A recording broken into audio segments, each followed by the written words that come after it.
Bonjour à tous, ici Erwan Machefo du blog L'art de créer son application Android et aujourd'hui je vais vous présenter une nouvelle vidéo qui va aborder le Navigation Drawer en Kotlin. Qu'est-ce qu'un Navigation Drawer? C'est un menu de navigation mis en place par notre activité principale. Le menu est caché et s'ouvre comme un tiroir à partir d'un bouton sur la barre d'outils de notre application, qu'on appelle bouton burger, identifiable par ces trois lignes successives horizontales. L'utilisateur peut aussi ouvrir le menu de façon tactile en glissant son doigt de la gauche vers le centre. Le menu permet à l'utilisateur de naviguer à travers les différents onglets et pour finir, les fragments sont souvent utilisés Navigation Drawer. La création d'un Navigation Drawer est très simple avec Android Studio. En quelques clics, vous pouvez créer l'application et la démarrer. Il suffit juste de sélectionner lors de la création de votre projet le Navigation Drawer Activity, puis il reste à configurer le projet avec le nom de l'application, le langage qu'on souhaite et la version de l'API. Maintenant, la démo pour créer un Navigation Drawer. Donc là, c'est tout simple. On lance un projet, création d'un projet. Et là, en fait, on a le choix entre différentes activités. Et donc, notre activité qui nous intéresse, c'est Navigation Drawer Activity. Hop. Là, ensuite, on la configure avec le nom de l'activity, du projet plutôt. Là, on choisit son langage, donc Kotlin, et on choisit la version de l'API. On clique sur Finish, et hop, là, il va nous... Android Studio va nous configurer le projet, créer les différents fichiers. Donc là, il nous a créé le fichier de code main activity, avec tout le code correspondant. Il nous a créé les layouts, donc les différentes vues. Donc l'activity main, donc qui correspond au regroupement de tous les autres layouts. Donc là, on peut voir le menu caché. Hop, là, celui-là, il correspond à la barre d'outils et le bouton flottant. Ensuite, Component Main, c'est là où en fait il y aura l'ensemble, la vue de notre activité, la vue de notre activité, pardon. Et là, c'est le fichier en tête, donc le design de l'entête du menu caché. Voilà. Donc, pour faire plus simple, on va lancer. Tac, ok, tac, hop, voilà. Là, il va s'occuper, Android Studio va s'occuper d'installer l'application sur le téléphone. Donc là, c'est un émulateur. Donc voilà. Voilà, en fait là, du coup, on a cette application. Donc, vous voyez, hein, c'est tout simple.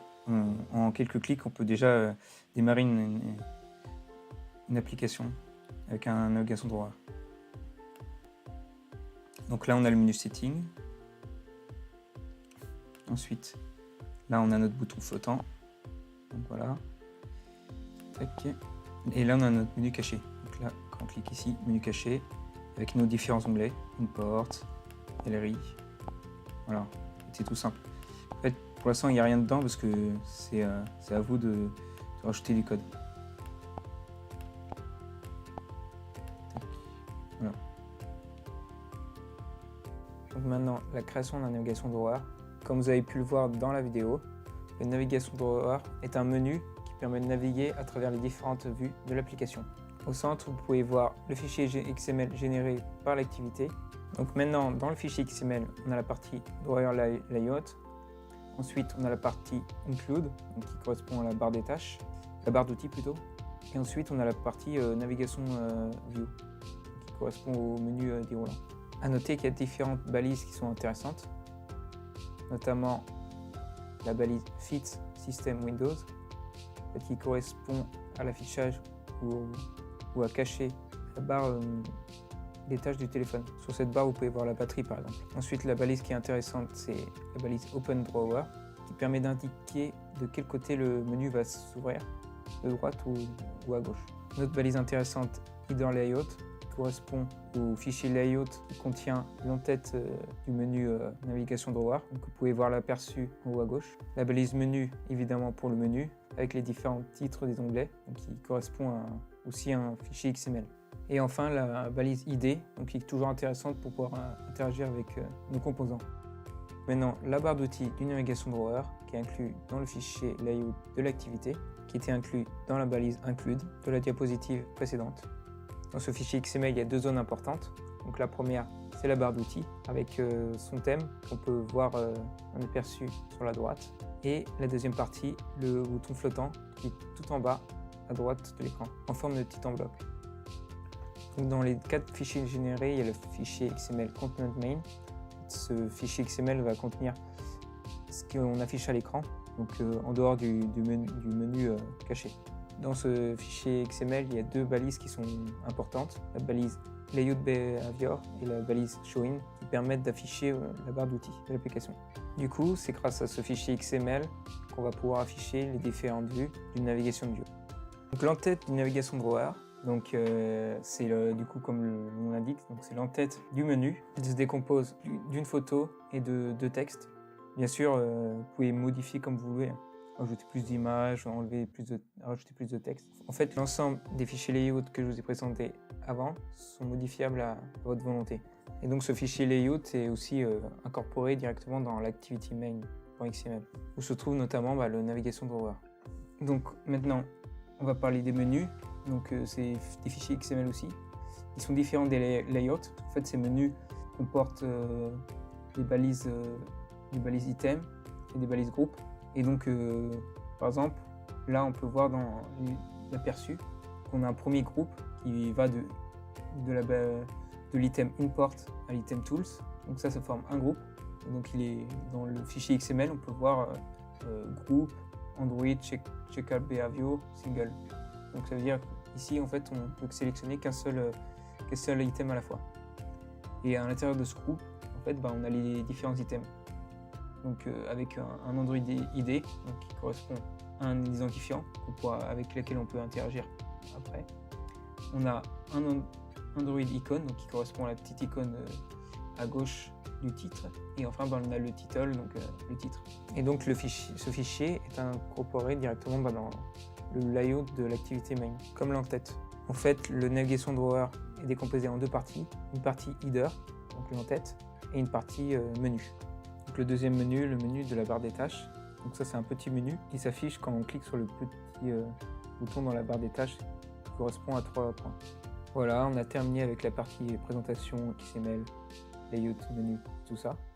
Maintenant, on va passer à la partie code avec l'initialisation du navigation drawer. Donc dans le fichier de l'activité main, dans la méthode onCreate, on va venir initialiser les différents composants.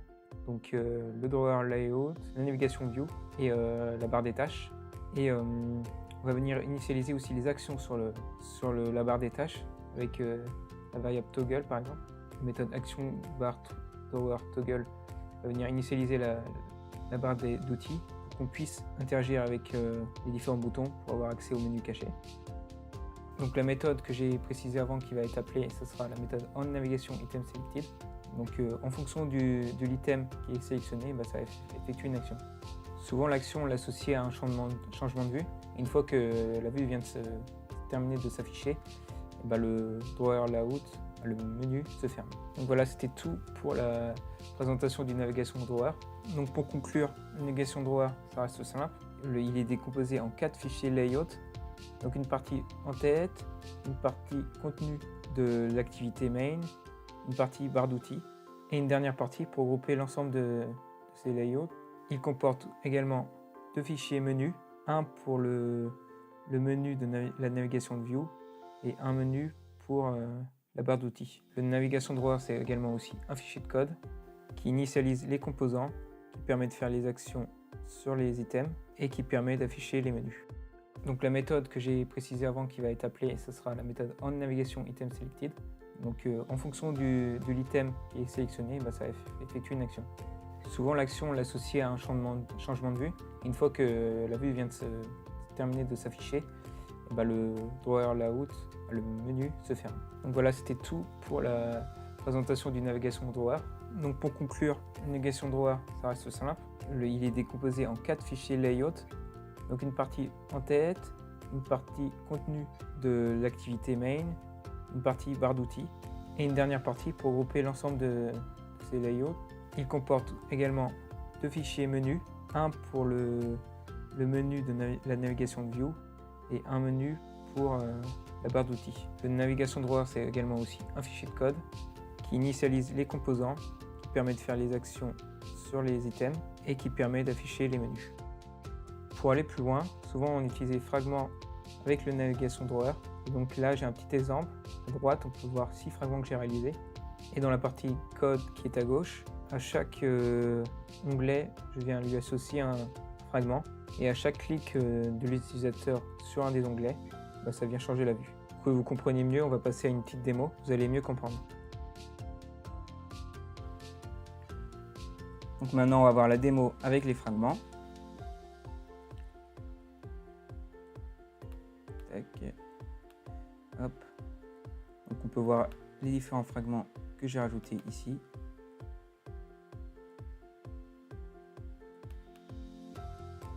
Tac. Hop. Voilà. Avec leurs codes associés. Donc c'est tout simple. Un compagnon objet, comme je l'ai pu le présenter dans une ancienne vidéo. Et une creative view avec qui retourne le layout correspondant. Voilà. Et donc pour les autres, c'est la même chose. Fragment, compagnon objet, create view. Maintenant, je vais lancer la démo. Voilà. Tac. Hop. Donc là, on a notre navigation drawer. Hop, on ouvre le menu. Et là, quand on clique sur un, du coup, ça affiche le fragment. Quand on clique sur un autre, hop, ça change le fragment. Tac. Tac. Et tac. Voilà. Voilà, la vidéo est terminée. Je vous remercie de l'avoir écoutée.